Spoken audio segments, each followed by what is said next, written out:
పూర్ణిమ prince లో కళ్యాణం కమనీయం సేల్స్ ప్రతి 15,000 కొనుగోలుపై ఒక గోల్డ్ కాయిన్ ఉచితం. ఎగ్జాంపుల్ చెప్తాను. నేను చెన్నై నుంచి ట్రైన్లో హైదరాబాద్కి ఒక షూటింగ్కి వచ్చాను. అప్పుడు ఆ షూటింగ్ నాకు శాలరీ 2,000 రూపాయలు ఇచ్చారన్నమాట. అప్పుడు 200 రూపాయలు ముందు ఇచ్చేసారు, తర్వాత బ్యాలెన్స్ ఇస్తామన్నారు. ట్రైన్ ఎక్కించేసారు. సో ఒక టికెట్ ఒకటి ఉండేది కదా, టికెట్ పట్టుకొని ట్రైన్ ఎక్కాను. లెట్రిన్ దగ్గర కూర్చొని హైదరాబాద్ దిగాను. వెతుక్కుంటూ అమీర్పేట పంజాగుట్ట అనుకుంటా, అక్కడ రూమ్. అప్పుడు ఆల్రెడీ సీనియర్స్ ఉంటారు కదా, ఈ బాడీ బిల్డర్స్, వీళ్ళందరూ చెన్నై నుంచి వచ్చేవారు హైదరాబాద్కి షూటింగ్ అంటే. వీళ్ళు 3 రూమ్స్లోని వాళ్ళందరూ కలిపి 9 మంది. నేను అప్పుడే ఎంట్రీ అనమాట. సో వాళ్ళు నాకు చెప్పేవారు, పొద్దున్న నువ్వు లేచి మా అందరికీ హాట్ వాటర్ పెట్టి అక్కడ రెడీ చేసి మా అందరికీ టీ తీసుకొని టిఫిన్ తీసుకొని తెచ్చియాలి అని. సో వాళ్ళందరికీ నేను పొద్దున్నే లేచిపోయి నాకు మూల పడుకోవడానికి జాగా ఇస్తే మార్నింగ్ వెళ్ళి లేచి వాళ్ళందరికీ హాట్ వాటర్ తెప్పించి ఒక్కొక్కరిని వాళ్ళ స్నానాలు చేస్తే వాళ్ళకి టిఫిన్లు పెట్టి ఒకే అంబాసిడర్ కారు మొత్తం కూరిసేవారు అన్నమాట. అన్నపూర్ణ స్టూడియోలో షూటింగ్. ఆ షూటింగ్ చేస్తున్నప్పుడు 2 ఇడ్లీలు ఒక వడ పెట్టారు, లైన్లో రావాలి ప్లేట్ పట్టుకొని. 2 ఇడ్లీలు వడ పెడితే నాకు సరిపోలే, ఎందుకంటే అప్పుడు ఇంకా ఫిట్గా ఉండేవాడిని అన్నమాట. అతను అడిగాను, ప్రొడక్షన్ అతని, అన్న నాకు మరొక ఇడ్లీ వేస్తుంటే, మరో ఇడ్లీ ఏంటి చాలు అంతే, 2 ఇడ్లీ ఒక వడ పో అన్నాడు. నేను ఏం చెప్పలేను, ఏడుపు వచ్చింది. కానీ okay, let us wait and see అనేసి లోపల ఒక ఫైట్ చేయాలి. నేను ఫైట్ చేయాలి అంటే నాకు ఆ ఫైట్ రాలేదు. సో సుమన్ హీరో, ఇంకో హీరో భానుచందర్, ఇంకో హీరో అరుణ్ పాండియన్.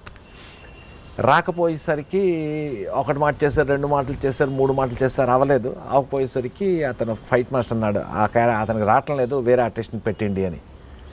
నన్ను బయటకు పంపించేశారు. బయటకు పంపించేస్తే ఆ ఫైటర్ ఉంటాడు కదా, అతనితో ఆడే కొంచెం నాకు చెప్పంటే నేను అప్పటికి ప్రాక్టీస్ చేశాను. బట్ లోపల నర్వస్నెస్ వల్ల ఏమిటో తెలియదు నాకు. ఈ లోపల ఆ కో డైరెక్టర్ వచ్చాడు. ఆ కో డైరెక్టర్ వచ్చి మామూలుగా స్మోక్ చేస్తూ అతను అన్నాడు, ఇలాంటి లంజా కొడుకులు అందరూ కూడా యాక్టర్ అవ్వడానికి వచ్చేస్తుంటారు, అందుకే ఇండస్ట్రీ ఇలా అవుతున్నదని. నాకు అంతలాగా తిట్టు నా పక్కనే ఉండి నాకు అంటే మన ఇద్దరిలో ఉన్నప్పుడు ఇలా తిడితే ఎవరు లేకుండా నాకేం తెలుస్తుంది కదా. I really felt very bad. నేను అతనికి ఏం చెప్పలేను, ఎందుకంటే అతను కో డైరెక్టర్, నేను జస్ట్ ఫస్ట్ వస్తున్న ఆర్టిస్ట్. బట్ చెప్పాను, గాడ్ ఈజ్ ఆల్వేస్ దేర్ అని. సర్కిల్ తిరిగింది. నేను నా క్యారవాన్లో కూర్చొని ఉన్నాను. అదే కో డైరెక్టర్ నాకు డైలాగ్ అందించడానికి వచ్చాడనమాట. బయటను వస్తే మా అసిస్టెంట్ ఉండేను, సరే ఇలాగ కో డైరెక్టర్ గారు వచ్చాడంటే లోపలికి వచ్చాడు. నేను అది డైలాగ్ తీసుకున్న ముందు, సార్ ఒక చిన్న విషయం చెప్తాను, ఒక 12 years ముందు మీరు సినిమా చేస్తుంటే దానికి మీరు కో డైరెక్టర్, ఇవాళ కూడా కో డైరెక్టరే. అప్పుడు నన్ను మీరు ఇలా తిట్టారు, లంజా కొడక అంటే దాని వాల్యూ అంటూ మీకు తెలుసు సార్. యాక్చువల్లీ నాకు అంత తెలుగు రాకు, maybe I'm not so good in Telugu, కానీ దయచేసి మీకు చిన్న రిక్వెస్ట్ చేస్తున్నాను. ఇవాళ నా పొజిషన్ మారిపోయింది, అక్కడి నుంచి ఈ రేంజ్కి వచ్చాను, కానీ మీరు అక్కడే ఉన్నారు. కొత్తగా వచ్చిన వాళ్ళు అలాంటి తిట్లు తిట్టకండి సార్. ఎన్నో ఆశలు పెట్టుకొని వస్తాం మేము. ఇవాళ రోజుల్లో కృష్ణానగర్లో ఉన్నా, అమీర్పేటలో ఉన్నా, ఇంకెక్కడున్నా సరే మీలాంటి యూత్ అందరికీ అదే చెప్తాను, మీరు ఎన్నో ఆశలు పెట్టుకొని వస్తారు. ఒక సినిమా ఇండస్ట్రీలో ఒక స్టార్ అవుదాం, ఒక ఆర్టిస్ట్ అవుదాం, ఒక హీరో అవుదాం, ఒక హీరోయిన్ అవుదాం అనేసి. మిమ్మల్ని ఎవరు ఎన్ని మాటలు అన్నా సరే, ఆ మాటలు విని మీరు తప్పు దాడులు వెళ్ళిపోవడం కానీ, ఆ మాటలు విని మీరు వెనక్కి వెళ్ళిపోవడం కానీ మాత్రం చెయ్యకండి. You be yourself, the world will come to you. మీరు ఏదైతే సాధించుదాం అనుకున్నారో అది సాధించండి. ప్రపంచం ఖచ్చితంగా రేపు కాకపోతే ఎల్లుండి మిమ్మల్ని సల్యూట్ చేస్తుంది. ఎందుకు అంటే వెలుగులో వస్తున్నప్పుడే అందరూ హలో అంటారు, చీకట్లో వెళ్ళిపోయిన తర్వాత మీ నీడ కూడా మీతో పాటు ఉండద్దు. It is fact. మన సినిమా ఇండస్ట్రీకే కాదు, ఏ ఇండస్ట్రీ అయినా సరే. నేను అలాంటి దారి నుంచి వచ్చాను. ఆ కోఆర్డినేటర్కి అదే చెప్పాను, కొత్త వాళ్ళు వచ్చిన వాళ్ళు తిట్టకండి సార్, మీకు ఒకవేళ నచ్చలేదు అంటే సైలెంట్గా ఉండండి, కానీ మీరు తిట్టు వల్ల వాడికి ఎంత బ్రెయిన్లో ఒక పవర్ ప్రెషర్ పడుతుందో మీకు తెలీదు. సో ఇలాంటి ఇన్సిడెంట్స్, నెంబర్ ఆఫ్ ఇన్సిడెంట్స్ జరిగే అవన్నీ క్రాస్ చేసుకొని వచ్చాను. కాకపోతే లిటరల్గా మా అమ్మా నాన్న ఇచ్చిన ఒక విల్ పవర్ వల్ల, వాళ్ళు ఇచ్చిన ప్రోత్సాహం వల్ల my will power is very strong. ఈ సినిమాకి వస్తే మీకు ఆల్మోస్ట్ 10 పైన వచ్చు భాషలు కదా, 10 పైన అంటే ఇవన్నీ ఇప్పుడు తెలుగులో ఇప్పుడు సపోజ్ సినిమా అయిపోయింది, షూటింగ్ అయిపోయింది, డబ్బింగ్ చెప్పడానికి కేవలం మళ్ళీ డబ్బింగ్ కోసమే వస్తారా, లేకపోతే మళ్ళీ ఇప్పుడు ఏదైనా ఆ టైం చూసుకొని ఇక్కడ షూటింగ్ ఉన్న టైంలో వచ్చి డబ్బింగ్ చెప్తారా, ఎట్లా? అంటే వాళ్ళకున్న నీడ్ని బట్టి అప్పుడు అలా ఉండేది. ఇప్పుడైతే మోస్ట్లీ ఇక్కడే ఉంటున్నాం. మిగతా భాషలు ఇప్పుడు ఎక్కువ చేయటం లేదు. ఇప్పుడు మిగతా భాషలు ఎక్కువ చేయటం, ఓన్లీ తమిళ్, తెలుగు, కన్నడ ఈ మూడే చేస్తున్నాను అనమాట. సో స్పెషల్గా ఏం రారు డబ్బింగ్ కోసం కూడా వచ్చి స్పెషల్గా రావాల్సి అంటే ఒకప్పుడు అలా ఉండేదన్నమాట. నాకు డబ్బింగ్ ఉన్నది అంటే వాళ్ళు ఇక్కడ చేసేవారు, లేకపోతే చెన్నైలో చేసేవారు. సో ఎక్కడ చేసినా పర్లే కదా, చేసేసుకునేవాళ్ళం. లేదు ఇక్కడ షూటింగ్లో ఉన్నప్పుడు వాళ్ళు అడిగేవారు, సార్ ఈ టైంలో డబ్బింగ్ చేయాలి, ఎలాగంటే నాకు వేరే షూటింగ్ ఉన్నది అప్పుడు చేసేద్దాం అనేవాడిని. సో షూటింగ్ ఇప్పుడు న్యాచురల్లీ ఆఫ్టర్ 6 ఫ్రీగానే ఉంటాం కదా, లేదు మధ్యలో గ్యాప్ పడుతూనే ఉంటాయి కదా, అప్పుడు అది చేసేవాళ్ళం. అండ్ కొత్త భాషలు, అన్ని భాషలు తెలుసు కాబట్టి మీకు కొత్త భాష నేర్చుకోవాలంటే ఈజీ వే ఏంటి? ఒక కొత్త భాష ఇప్పుడు నాకు కన్నడ నేర్చుకోవాలి అర్జెంటుగా, ఎలా ఏంటి ఈజీ థింగ్ వే ఎట్లా? ఈజీ వే ఏంట్రా అంటే మీరు ఎంత దాన్ని ఈజీగా అనుకొని దాంట్లో దూరిపోతారో మీకు అంత ఈజీగా భాష వస్తుంది. అంటే ఎట్లా? అన్నిటికంటే ఎక్కువ కాన్సన్ట్రేషన్. ఈ భాష నేను నేర్చుకోవాలి అన్నప్పుడు 2 రకాలు ఉంటాయి. ఒకటి పుస్తకం చదివి నేర్చుకున్న భాష, ఇంకోటి మాట్లాడే భాష. సో మాట్లాడే భాష నేర్చుకోవాలి అంటే టీ దుకాణం, ఆటో వాడు, సైకిల్ వాడు, బడ్డీ షాపు వాళ్ళ దగ్గరికి వెళ్తేనే మాట్లాడే భాష వస్తుంది. బుక్స్ చదివితే మాట్లాడే భాష రాదు. హైలైట్ ఏంటంటే నాకు ఏ భాష చదవడం రాదు. ఇన్ని భాషల్లో మాట్లాడగలను కానీ చదవడం ఏ భాష రాదు. చదవడం ఒక్క హిందీ వచ్చు, తెలుగు కూడా రాదు, ఇంగ్లీష్ కూడా అంతలా రాదు. ఇంగ్లీష్ కూడా వచ్చు. అంటే పుస్తకం కాలేజీలో చదివినప్పుడు ఆన్సర్ రాయాలి వచ్చే ఆ స్టాండర్డ్ ఇంగ్లీష్ వచ్చింది, ఎందుకంటే గవర్నమెంట్ స్కూల్లో చదువుకున్నాను నేను. కానీ హిందీ చదివినంత హిందీ మీడియమే అన్నమాట. సో ఆ భాష ఒకటే నాకు వచ్చు.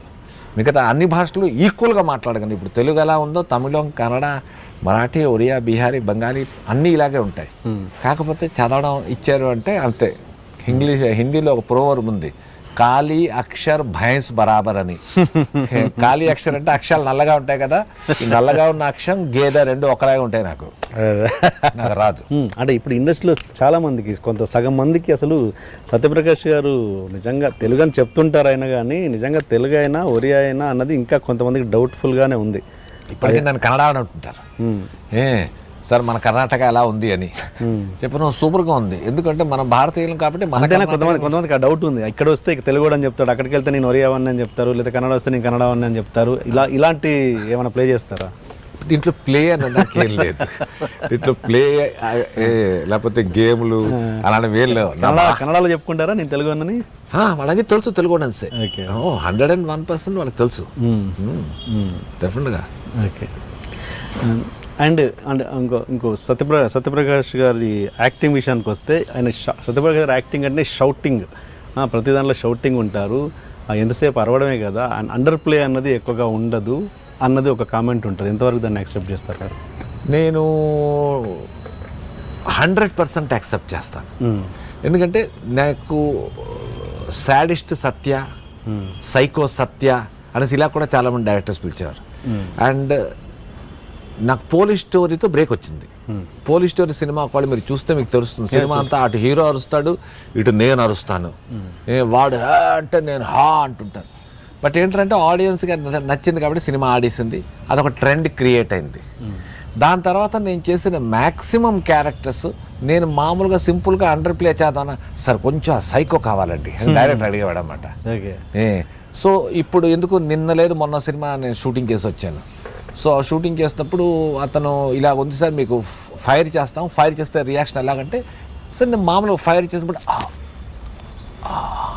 చనిపోతే బాగుంది సార్, అలా వద్దు సార్, యాక్చువల్లీ మీకు బుల్లెట్ తగల అని చెప్పాను. ఇది 2020 లేదు సార్, మీరు అలా చేస్తేనే బాగుంటుంది. సో నేను ఇప్పుడు అలా చేయకుండా ఉండాలి అంటే వాళ్ళు కొంతమంది యాక్సెప్ట్ చేస్తారు. బట్ నెంబర్ ఆఫ్ ఫిల్మ్స్, ఇప్పుడు నేను మొన్న 90ml అన్న సినిమా చేశాను. 90ml ఒక ఫాదర్ క్యారెక్టర్ చేశాను. ఒకవేళ మీరు చూస్తే, మీరు చూసినా సరే చూసాను, విపరీత వేరియేషన్ మీకు తెలుస్తుంది. సడన్ చేంజ్ అవును.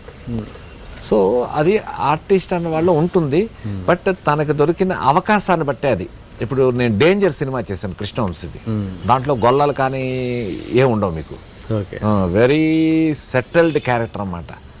For more videos, subscribe to iDream. For best entertainment and information, please subscribe iDream. Please subscribe to iDream. For more videos, please subscribe to iDream. For more videos, subscribe to iDream. For more interesting videos, please subscribe to iDream. Hi, this is Anil Ravipudi.